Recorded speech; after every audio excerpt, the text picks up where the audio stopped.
What's up, guys? Welcome back to the Constant Project YouTube channel. So in today's video, we are going to finally get working on the cylinder heads. This is going to be a video about showing you how to properly and fully clean them, get them ready to put them back on your brand new short block or your used short block.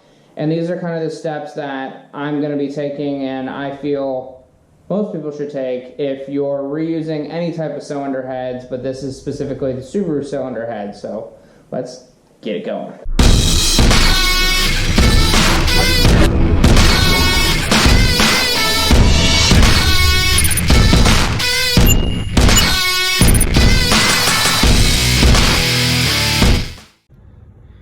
Alright, so just to show you what I'm doing, here's the Chem Drip. I'm literally using a turkey baster. It's a great little thing to have in the garage. And I'm just filling this up. I would almost overflow it, just because if you do have any leaks like I do, then at least it gives it more of a chance to clean it up.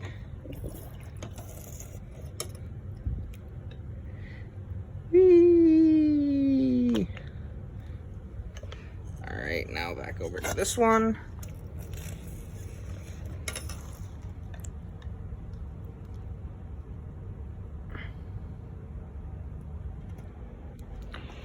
Alright, so as you can see, kind of, I've filled these with Chem Drip, and I'm just cleaning all the crap out of here. If you guys have ever taken an engine part before, you've seen the inside of the heads, any engine really, this carbon buildup is like impossible to get off. But what I do is I just soak this in Chem Drip, put a spark plug in there. Hopefully it's not one you're going to use again, because that would be very, very bad. And honestly, I've had these soaking for maybe 10 minutes, maybe, and you can see it's taking off all the buildup around here. You want to make sure you get as much of this off as you can, because this could predispose the engine to detonation, and just a no bueno engine in general, to be honest. You have a little baby problem. So as you can see with these, the valves are obviously fully closed. If you look down here, we have fluid coming through. So, coming out of both of these. So, I was just gonna mark the ones that are bad. But I mean, since we're here, we're gonna clean all the carbon off of these. If you can see, it's on there. It's really on there. And I'm gonna show you how to clean these up, and then we are also gonna lap all the valves on both the cylinder heads, get these taken care of. So yeah. We're going to work on this. I'm going to put more Chem Drip in just to get this all cleaned up, show you what it looks like after just one wash through, and we'll keep going. So stick around. Alright, so I just soaked pulled all the Chem Drip out of it. These have both been sitting for, like I said, probably 10 minutes. And I'm going to link a photo of what these looked like beforehand in here for you, just to show you how much better this does. I am going to soak these one more time, just see if I can get this crud. This one looks pretty good. But as you can see, there's still all this crap on here. I know the Chem Drip's really not going to take care of that, but I want to get these clean so that we don't have any issues with pre-detonation or anything of the sort. So I'm going to soak them again. So first thing we're going to be doing is we are going to be taking out all the water plug seals. So these are all around the head. You've got smaller ones for oil, and then these big boys are for water passages. So we're going to take these out. blow it all out, make sure there's no crap in there, anything like that. So we're gonna need an impact for this because these boys are tight. Let me just show you why we want to do this. So if you look, this is one of the caps I took off, and there's crap under here. So just because the machine shop does a good job, and I'm pretty sure mine did a great job, you always want to check, you know, at the end of the day, if you're building it at your own house or with your buddies, you're the last person to check these things. So always make sure you go through it. You don't want anything to get into your turbo drain or all the way back in your engine. You know, these engines are sensitive enough, so don't give them any other reason to be finicky. So gonna get that wiped out and we'll get it all cleaned up. All right, next thing we're gonna do to this bad boy is we're gonna get the old valve seals out. Now if you have a newer head or you bought a brand new, this is not gonna apply to you at all. But since I had it cleaned, it is used, may as well just do it. You're in here. I think the valve seals are like $12. And I don't really want any oil leaking into my cylinder head, so we're gonna do it with this little tool. So it's just got gripped edges on the inside, and all you do is yank up and they'll pop right out. Just watch out for where your face is, because I did 2 of these already and I almost punched myself in the face. And just like that, she's out. So just as a heads up, normally you'll know the valve seals are bad if when you push on this, it's not squishy, but you can see it's still pliable. So these probably would have been fine, but I figured since I was already in here, I was gonna do it. Now to install them back is super easy too. The kit, which I'll reference this in my video, the kit comes with this pretty much metal stick, I guess. I don't know what you'd want to call it. And then you just have these attachments on, and they fit on the inside of the valve seal. And then you just slide it on, bam, you're done. I do like to put a little oil on these just to lubricate her up. So let's get these ones done now.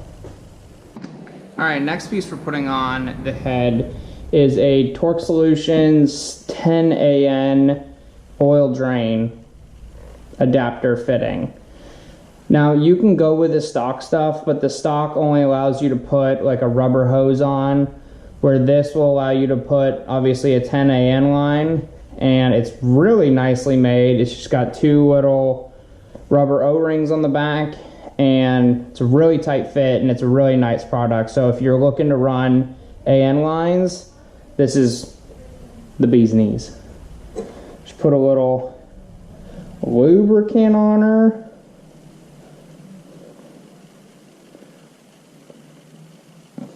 And you just shove her in there. All right, she's on. Also, whenever I put like an AN line on something, I always try to put the fitting right on, or you can just tape over it. I think AN lines are super cool, so I always just throw them on, just because, why not? All right, and then this is the 10AN line I'm going to be using. I am partially sponsored by Red Horse Performance. This was obviously way before the YouTubes, because this is only like my 4th or 5th video, so probably not getting too many people paying attention, but that's okay. I wanted to document this. So they make super high quality lines. Always awesome to work with. Whenever I've had a question or an issue, they are ridiculously fast to respond. So these are the only AN fittings you're going to see on the entire build, and probably all of my cars, because I love them so much. I used them before I was supported by them, but now it'd be stupid not to. So let's get this on. Next thing we're going to do is get these valves in this head. Now, I did want to tell you guys, I didn't use the old heads that I was showing you originally because I found some damage to the cam lobes. So I did have a spare set of heads, and I actually did get these decked because after thinking about it more, all the time and work I'm putting into this, I didn't want to have you know, something small like the heads possibly weren't flat be an issue. So what we're going to do is first we're going to clean up this entire surface, because if you can see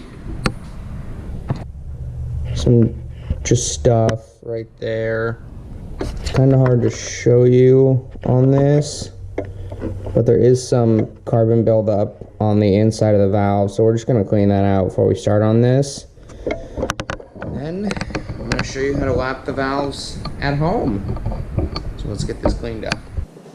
Alright, now to lap the valves, you're going to need one of these suction cups. I'll put the link. I think I got this on Amazon. It was like 10 bucks or something, but I'll put the link on there. And then you just got to find the one that fits the majority of the valve without going over. So I'm going to use this one. Put a little water on it. And this is the valve lapping paste I'm going to be using. So I don't know if you can see it, but it feels sandy, which it should, because it's gonna cut the seats so that they lap together, and it's a very watery, as you can see, material too. And you can kind of see the sand even better through there. So what you're gonna do, put a little dab out, and then when you do this, you just want to get it on the seat of it. A little bit of water on the tip.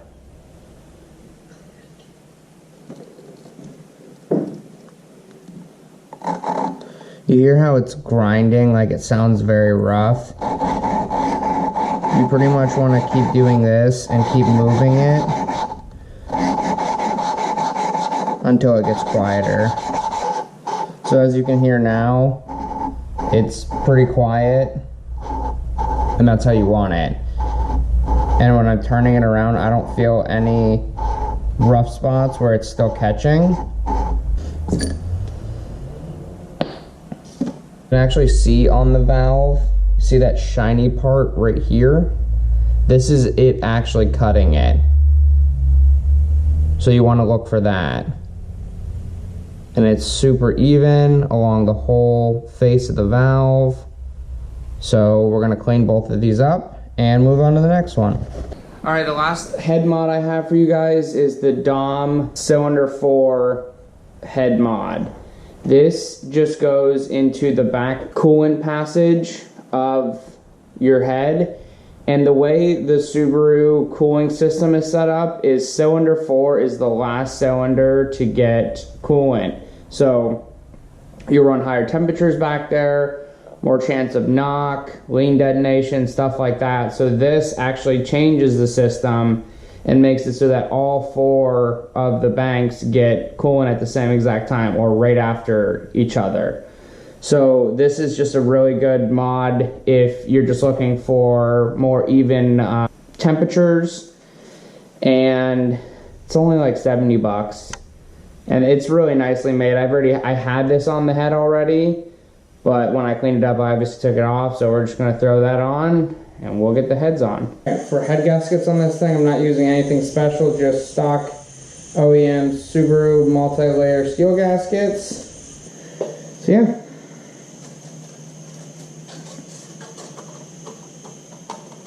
Oh, that feels so good to do. I'm sure you guys have gotten this before, but get stopped on a project for a very long time, you finally start getting motivation again, and it's just like, oh my god, finally looks like a real thing. So let's get the head on real quick.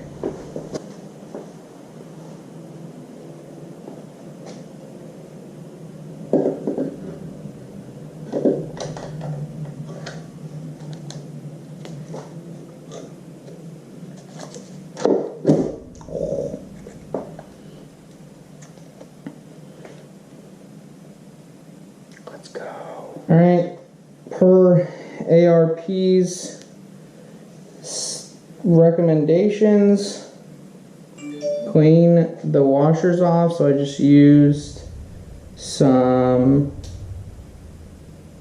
acetone. Just clean them all off. It also says to clean the surfaces down here. I already cleaned them a little bit, just want to make sure they're all clean. For the instructions also, you are going to put a little bit of this on the bottom of the thread and then also the base of the nut, just to make sure there's no binding or anything like that. Instructions, we are going to tighten them in a sequence.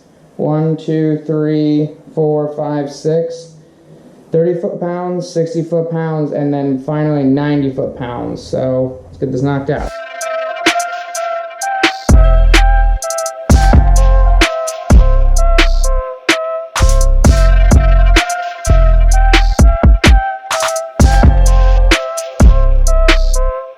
Alright guys, we're on the very last part of the head process. So next is we are going to be measuring valve clearance. Now if you don't know, the Subaru EJ257 uses bucketless shims, and the shim is actually built in to the bucket. So a lot of different cars use shim under buckets or possibly shim over buckets. The difference with these is you can't just change the thickness of this out. You actually have to buy a new one.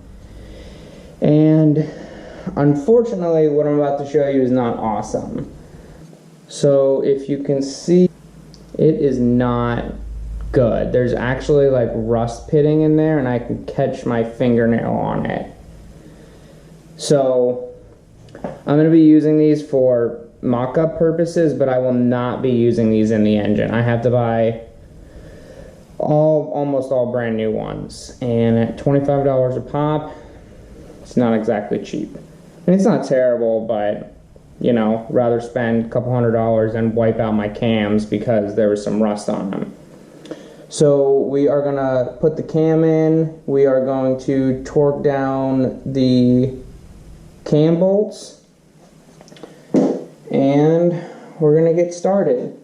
For intake cams, the measurement that you're looking for is 0.16 millimeters plus or minus, so you could go all the way as tight as 0.12 millimeters, or you could go all the way up to 0.20 millimeters of clearance between the cam and the bucket.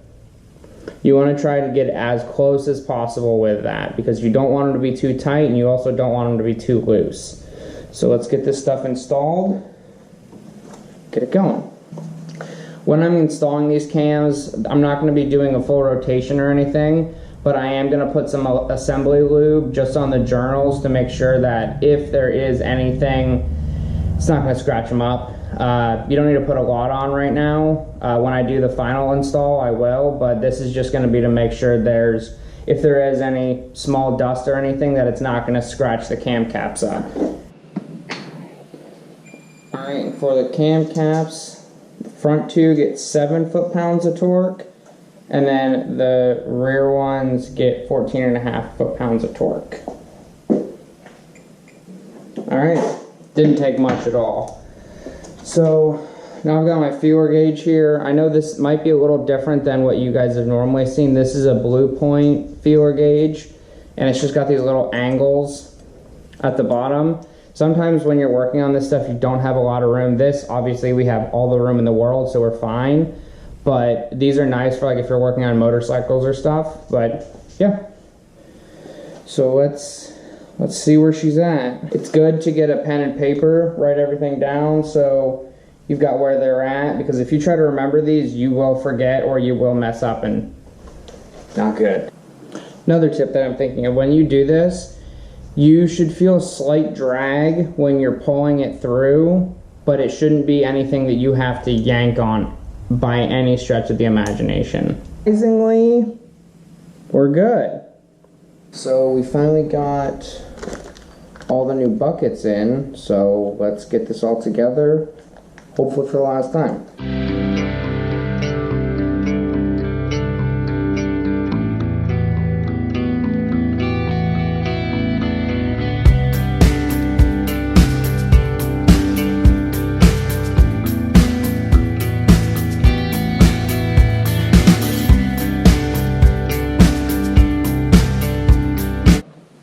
guys, a couple days later, finally got the bucket that I needed, so let's get this ripped off and slam this bad boy on and get this all wrapped up. Alright guys, moment of truth. Time to see if I bought the wrong cam caps again, which I hope not, because this sucks. So, 0.305 slides in. Let's go. And 0.330 is tight. Let's go. Thank you, God. Because I don't know if I could do this again, because this sucked. So, now that we're all done with this, I'm going to end the video here. I hope you guys enjoyed. If you did, give it a thumbs up. If not, tell me why. Let me know what I could change, what I could do differently, whatever.